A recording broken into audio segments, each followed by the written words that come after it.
तो नमस्कार दोस्तों, कैसे हैं आप लोग। दोस्तों उम्मीद करता हूँ कि आप लोग ठीक ही होंगे। तो दोस्तों आज का जो मेरा वीडियो है वो पैरामेडिकल पे है। दोस्तों पैरामेडिकल का हम फिजिक्स और केमिस्ट्री का कुछ अति महत्वपूर्ण प्रश्न लेकर आया हूँ जो आपके पैरामेडिकल एंट्रेंस एग्जाम के लिए काफ़ी ही महत्वपूर्ण होगा। दोस्तों अगर अभी तक इस चैनल को यानी आकाश टेक्निकल क्लासेस को आप सब्सक्राइब नहीं किए हो तो चैनल को सब्सक्राइब कर दें और बेल आइकन को भी दबा दें, क्योंकि हम इसी प्रकार के वीडियो हमेशा लाते रहते हैं। इससे पहले हम पैरामेडिकल का प्रश्न देख रहे थे, तो चलिए बढ़ते हैं, फर्स्ट नंबर सवाल को देखते हैं।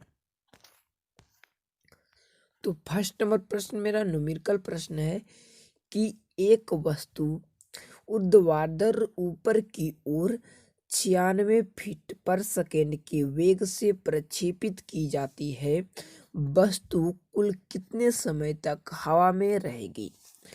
दोस्तों ऊर्ध्वाधर ऊपर की ओर 96 फीट यानी मेरा यू बराबर दिया गया है 96, ठीक है। और मेरा जी बराबर दिया गया है यहाँ पर नीचे में, जी बराबर कितना दिया गया है तो 32 दिया गया है। दोस्तों आप लोग को एक फॉर्मूला याद होगा, टी बराबर हम लोग को क्या निकालना है तो समय निकालना है। तो टी बराबर होता है यू बटा जी। अगर यहाँ से आप लोग 96/32 करेंगे तो मेरा 3 सेकेंड का आंसर होगा, यानी कितने देर तक हवा बहेगी तो 3 सेकेंड तक बहेगी। चलिए बढ़ते हैं इसी के साथ अगले सवाल को देखते हैं। तो 2 में आप लोग का प्रथम परमाणु रिएक्टर के द्वारा निर्मित किया गया था। दोस्तों प्रथम परमाणु रिएक्टर जो है वह फर्मी के द्वारा उत्पादन किया गया था यानी निर्माण किया गया था। प्रथम परमाणु रिएक्टर किसके द्वारा निर्मित किया गया था तो फर्मी के द्वारा किया गया था। चलिए बढ़ते हैं दोस्तों, अगले सवाल को देखते हैं। दोस्तों अगर वीडियो अच्छा लग रहा हो तो वीडियो को लाइक करिएगा और वीडियो को अपने दोस्तों के पास ज़्यादा से ज़्यादा शेयर करिएगा। एक नाभिकीय रिएक्टर में किसका संरक्षण होता है। दोस्तों एक नाभिकीय रिएक्टर में जो है वह किसका संरक्षण होता है तो केवल द्रव्यमान का संरक्षण होता है। किसका तो द्रव्यमान का एक नाभिकीय रिएक्टर में संरक्षण होता है। चलिए बढ़ते हैं 4 नंबर सवाल को देखते हैं। तो 4 में आप लोग का निम्नलिखित में से कौन विद्युत का चालक है। दोस्तों इससे पहले आप लोग को मैं बताना चाहता हूँ कि इसमें 2005 का पैरामेडिकल का प्रीवियस क्वेश्चन भी शामिल है। तो निम्नलिखित में से कौन सी विद्युत का चालक है। दोस्तों मानव शरीर जो है यानी हमारा जो शरीर है वह विद्युत का चालक होता है, ठीक है। यानी ये ऑप्शन मेरा बिल्कुल ही सही होगा। चलिए बढ़ते हैं अगले प्रश्न को देखते हैं। तो अगला प्रश्न क्या कर रहा है, हाइड्रोजन बम में प्रयोग में लाई गई प्रक्रिया। दोस्तों हाइड्रोजन बम जो है वह किस प्रक्रिया के सिद्धांत पे कार्य करता है। दोस्तों काफी इजी सवाल है, लेकिन सवाल को थोड़ा घुमाया गया है कि पर हाइड्रोजन परमाणु में प्रयोग में लाई गई प्रक्रिया है तो संलयन प्रक्रिया को हाइड्रोजन परमाणु बम में लाया जाता है। परमाणु बम में विखंडन का प्रयोग किया जाता है, जबकि हाइड्रोजन बम में संलयन का प्रयोग करते हैं। चलिए बढ़ते हैं इसी के साथ 6 नंबर सवाल को देखते हैं।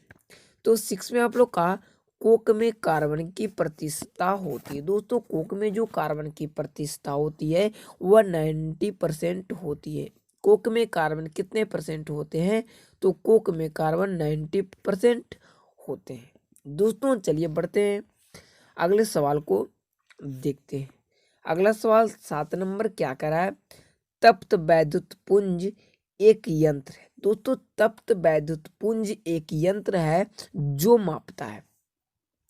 दोस्तों तप्त वैद्युत पुंज एक यंत्र होता है जो विकिरण को मापता है। किसको तो विकिरण को मापने का काम तप्त वैद्युत पुंज यंत्र का है, विकिरण को मापता है।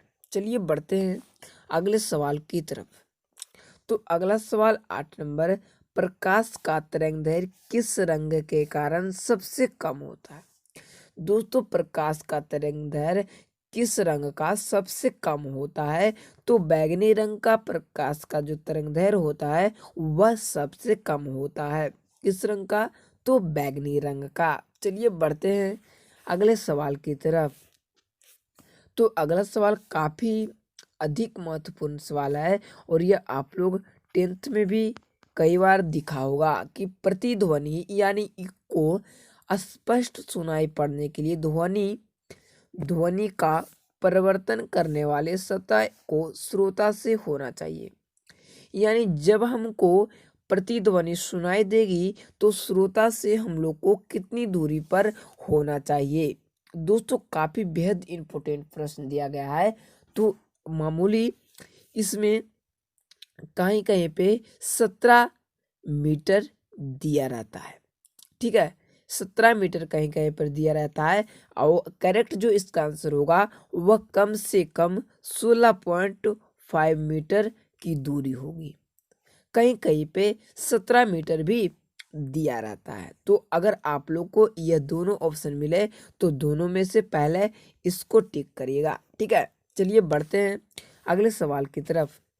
तो अगला सवाल क्या कह रहा है, बल और विस्थापन के बीच किस कोण से अधिकतम कार्य होता है? दोस्तों बल और विस्थापन के बीच किसके बीच में सबसे अधिकतम कार्य होता है? तो 0 डिग्री के बीच में सबसे अधिकतम कार्य होता है। किसके किसके बीच में?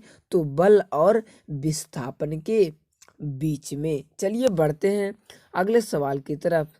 तो अगला सवाल क्या कर रहा है, एक स्टील की सुई जल पर किसके कारण तैर सकता है?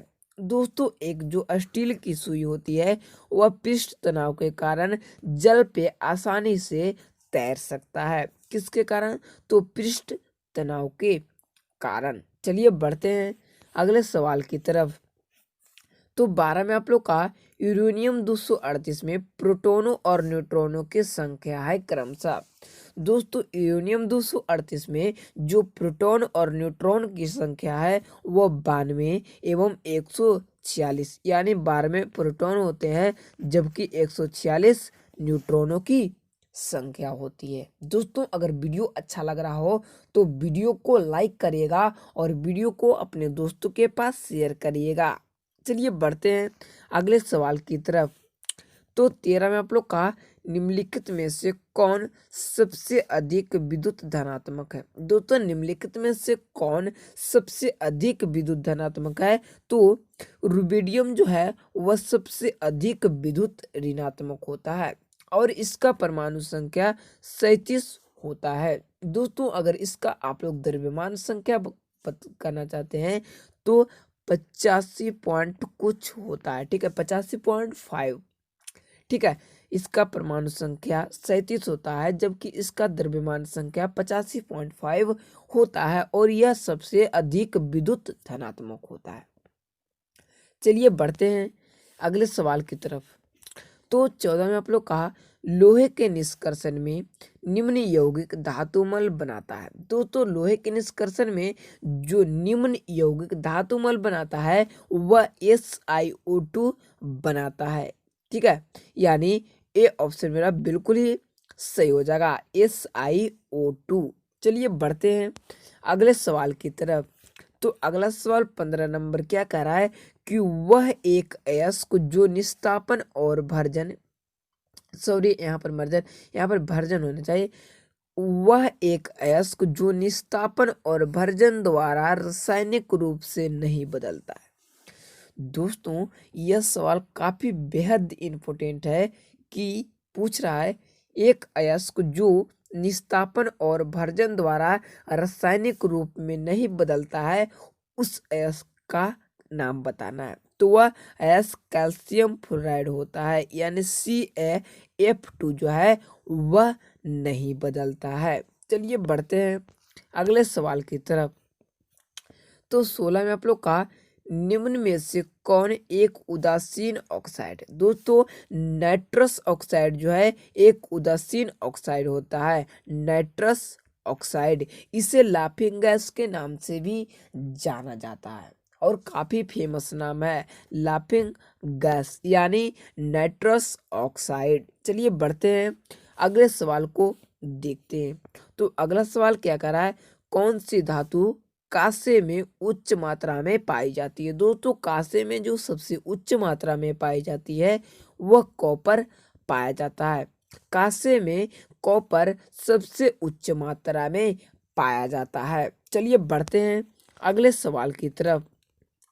तो अगला सवाल क्या कर रहा है, इस यौगिक के पारदर्शी क्रिस्टल वायु में रखने पर श्वेत चूर्ण में बदल गए। दोस्तों जब हम लोग Na2CO3 इंटू 10H2O को पारदर्शी क्रिस्टल यानी वायु में रखने पर यह जो है वह सफेद चूर्ण में बदल जाता है। और यह सवाल को आप लोग जरूर से जरूर याद कर लीजिए क्योंकि यह सवाल काफी बार पूछ चुका है आपके पॉलिटेक्निक एग्जाम में और पैरामेडिकल एग्जाम में। चलिए बढ़ते हैं अगले सवाल की तरफ। तो अगला सवाल क्या करा, प्लास्टर ऑफ पेरिस, जब प्लास्टर ऑफ पेरिस जल मिलने पर इसमें बदल जाता है। जब दोस्तों प्लास्टर ऑफ पेरिस को जल मिलने पर किसमें बदल जाता है, तो जिप्सम में बदल जाता है। किस में बदलता है, तो जिप्सम में बदल जाता है। चलिए बढ़ते हैं 20 नंबर सवाल को देखते हैं। तो 20 में आप लोग का अंडे और लहसुन में उपस्थित तत्व कौन सा है। दोस्तों अंडे और जो लहसुन होते हैं उसमें सल्फर उपस्थित होते हैं। कौन सा, तो सल्फर अंडे लहसुन में उपस्थित होते हैं। चलिए बढ़ते हैं अगले सवाल 21 नंबर के। तो अगला सवाल 21 नंबर क्या कर रहा है, ब्यूटेन के समावयवों की संख्या। दोस्तों ब्यूटेन के केवल और केवल 2 ही समावयवों की संख्या होती है। कितने, तो 2। दोस्तों पहला के एग्जाम में यह सवाल पूछा जाता था, अब के जो सवाल है इसमें नहीं पूछा जाता है, इसलिए 2005 में यह सवाल पैरामेडिकल में पूछ चुका है। चलिए बढ़ते हैं अगले सवाल की तरफ। तो 22 में आप लोग का C2H2 निम्न में से किसमें अविलेय है। दोस्तों C2H2 निम्न में से किसमें अविलेय है, तो जल में यह अविलेय होता है। कौन सा, तो C2H2 जो है वह जल में अविलेय होता है। चलिए बढ़ते हैं 23 नंबर सवाल को देखते हैं। तो 23 में आप लोग का एक गैस वायु में रखने पर जलने लगी, यह गैस है। दोस्तों पूछ रहा है कि कौन सी गैस को वायु में रखने पर वह जलना प्रारंभ कर देती है। तो PH3 को वायु में रखने पर यह जलना प्रारंभ कर देती है। कौन सा, तो PH3 को। चलिए बढ़ते हैं इसी के साथ अगले सवाल को देखते हैं। तो 24 में आप लोग का किस तत्व का घनत्व अन्य 3 से अधिक है। दोस्तों किस तत्व का घनत्व अन्य 3 से अधिक होता है, तो पारा का घनत्व अन्य तीनों से अधिक होता है। किसका, तो पारा का। दोस्तों आप लोग पढ़े होंगे लाइव क्लास में, हम बताए भी होंगे कि किसका घनत्व सबसे अधिक होता है, तो पारा का। ठीक है, चलिए बढ़ते हैं अगले सवाल की तरफ। तो 25 में आप लोग का भारी तेल से किस विधि द्वारा पेट्रोल प्राप्त होता है। दोस्तों भारी तेल से किस विधि द्वारा पेट्रोल का निर्माण करते हैं, तो आसवन विधि द्वारा पेट्रोल का निर्माण किया जाता है। किस विधि द्वारा, तो आसवन विधि द्वारा पेट्रोल का निर्माण किया जाता है। चलिए बढ़ते हैं 26 नंबर सवाल को देखते हैं और यह आप लोग के 12th के पॉलीमर चैप्टर से लिया गया है कि निम्न में से कौन बहुलक नहीं है। दोस्तों निम्न में से कौन जो है बहुलक नहीं है, तो क्लोरोपीन जो है वह बहुलक नहीं होती है। क्लोरोपीन यानी डी ऑप्शन मेरा बिल्कुल सही हो जाएगा, क्लोरोपीन। चलिए बढ़ते हैं अगले सवाल की तरफ। और यह आप लोग का अंतिम प्रश्न है और यह अति महत्वपूर्ण प्रश्न दिया गया है। तो इस प्रश्न को आप लोग जरूर से जरूर याद कर लें कि वास्तविक बिलियन में विलेय कणों का आकार है। दोस्तों वास्तविक बिलियन में जो विलेय कणों का आकार होता है वह 10⁻⁻8 सेंटीमीटर के बराबर होता है। दोस्तों अगर वीडियो अच्छा लगा हो तो वीडियो को लाइक करिएगा और अपने दोस्तों के पास ज़्यादा से ज़्यादा शेयर करिएगा। चलिए मिलते हैं